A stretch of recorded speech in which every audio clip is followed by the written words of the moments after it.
13 de marzo del año 2020. Ese día, el Ministerio de Salud confirmó los 2 primeros casos de COVID-19 en la ciudad de Neiva. Una mujer de 74 años de edad procedente de Italia se convertía en portadora de la noticia que quizás muchos no queríamos escuchar.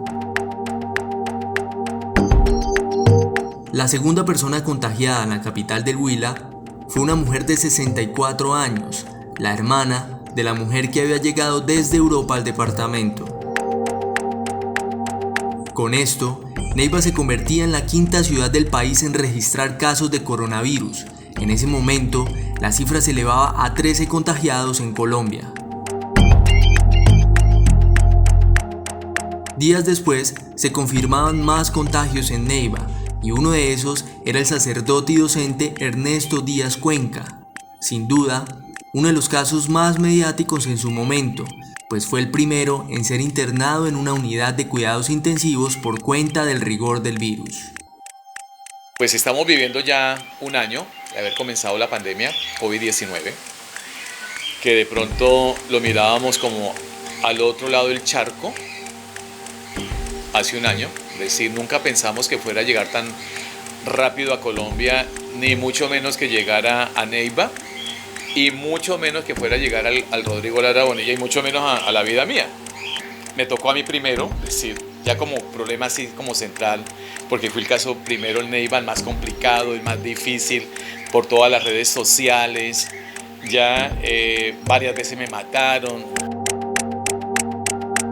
Ernesto, que se desempeña como docente en la institución educativa Rodrigo Lara Bonilla, se contagió a través de una compañera de trabajo que es la hermana de la mujer que llegó de Italia con el virus a Neiva. Se explotó la bomba de que había el primer caso de COVID-19 a través de la secretaria Blanca.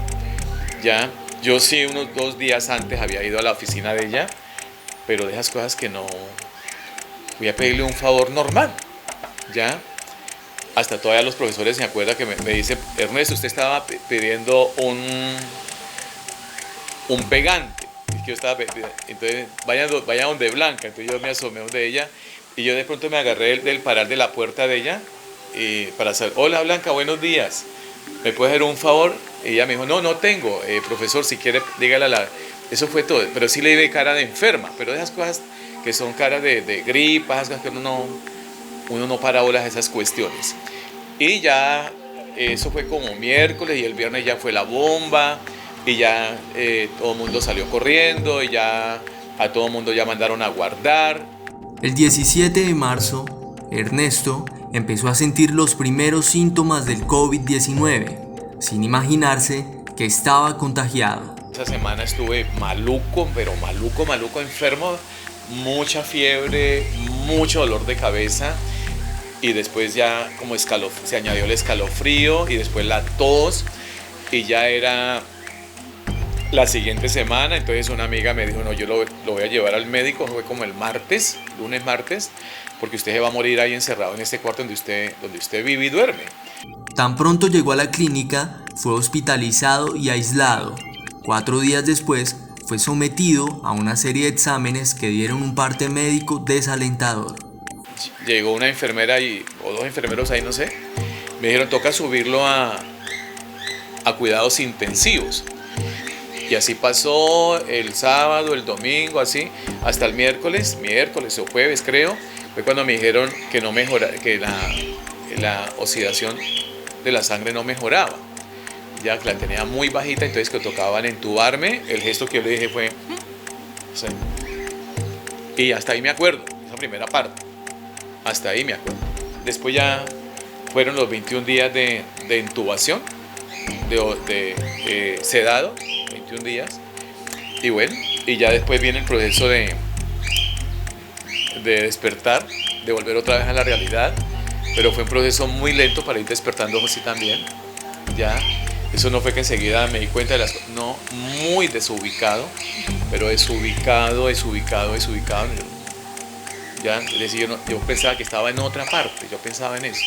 8 días después de salir de la UCI, tuvo la oportunidad de seguir su proceso de recuperación desde su casa. Como él mismo lo dice, fue como volver a nacer, pues fueron necesarias varias horas de terapia intensiva para caminar de nuevo, meta que logró a los 18 días de su salida de la clínica.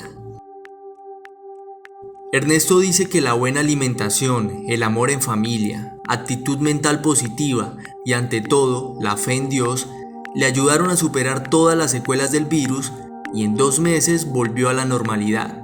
Un año después estamos aquí para dar razón de que Dios hace milagros, de que lo levanta a uno, me he levantado y bueno, ahí vamos con la ayuda de Dios.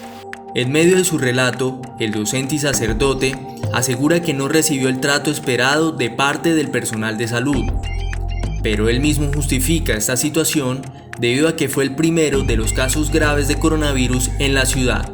Claro, la inexperiencia, todo el mundo estaba así como a la expectativa, como que defendiéndome, porque tal que yo me contamine. Yo los entiendo y yo también lo hubiera hecho.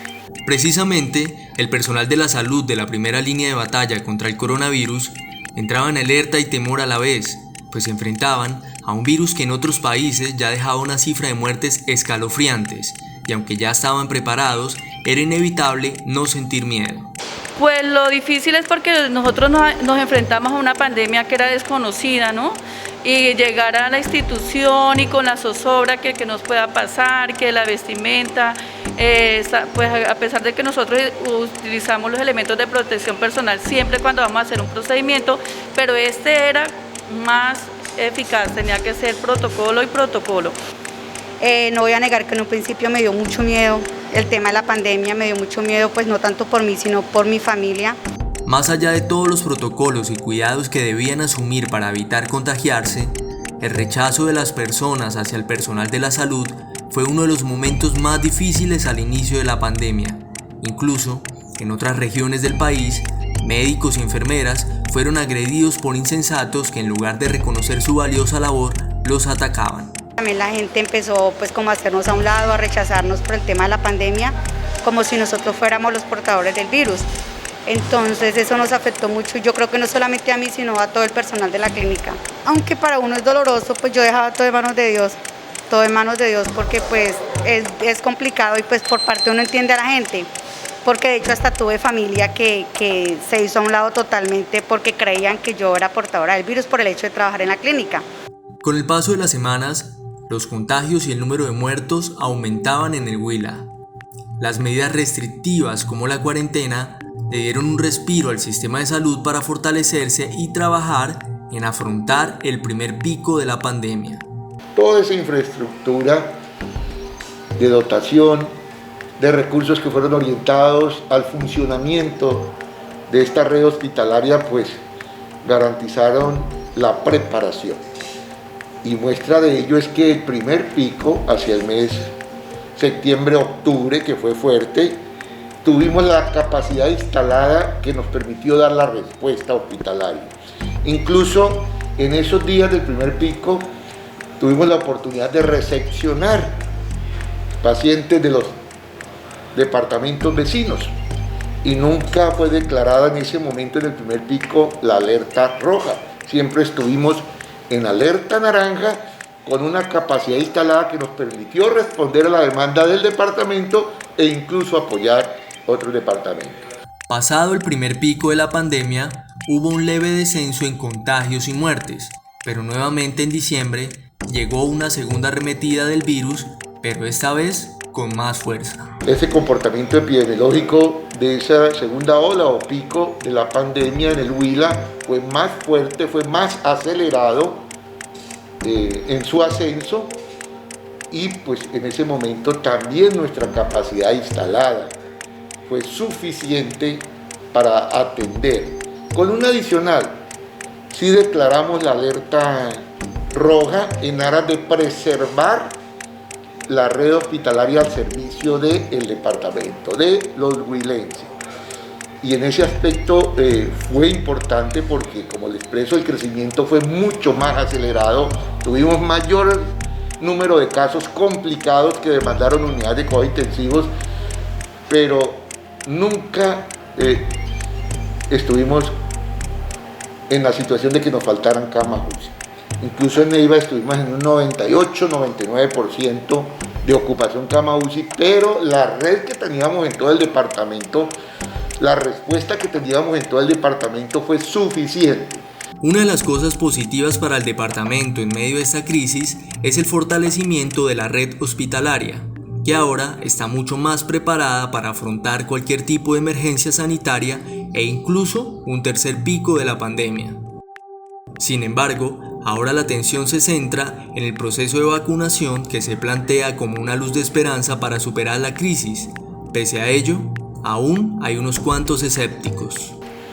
Que en este momento hay muchas enfermedades que se previenen con las vacunas, que se llaman enfermedades inmunoprevenibles, y entre esas el COVID, desde luego, entra en ese proceso. Que se adelantó la vacuna de una manera acelerada, eso es cierto, pero también es cierto que las metodologías que se han utilizado en la técnica que hoy tenemos con las vacunas que se han fabricado por las diferentes casas farmacéuticas cuentan con los estudios, los ensayos clínicos que dan de cierta manera un grado de seguridad y que también han demostrado eficacia. Entonces esos dos componentes son importantes para que la ciudadanía entienda que aquí hay un producto que ha sido avalado en el orden mundial y que va a tener una efectividad importante y un papel importante en el control de la pandemia. De momento, el proceso de vacunación avanza a paso lento, debido a toda la preparación que debe orquestarse alrededor del traslado de estos antígenos. La meta en el departamento es vacunar a 2.000 personas diarias en los próximos días e ir aumentando significativamente esta cifra. Por ahora, debemos mantener los cuidados, pues la batalla aún no se ha ganado.